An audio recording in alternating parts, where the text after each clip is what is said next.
came in and said, you suffered a pretty severe stroke and you're going to be out for a while. And I looked at him and I said, well, I always try to look for the good in everything. And so I said, well, at least it's behind me. And now I can just get, I can start healing process. And he just shook his head and said, no, it's not behind you. It's just starting.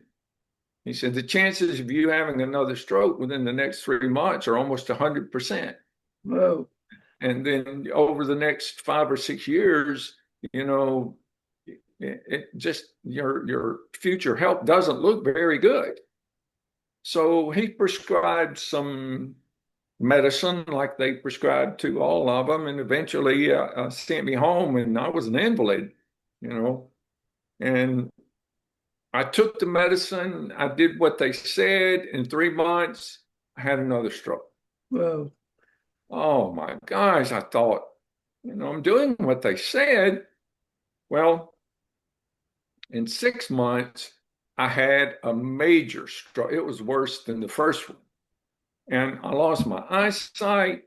I couldn't walk. I couldn't stand. I was in bad shape and went to a doctor to look into my blood flow, a specialist, and they took the sonogram, did everything, and they said, "Well, you're going to have a major operation. You're going to die. You're in really. You got so much blockage in your arteries. You're just you're not going to make it." Well, I looked at my wife and I said, I may not make it through that operation. I want to try something else.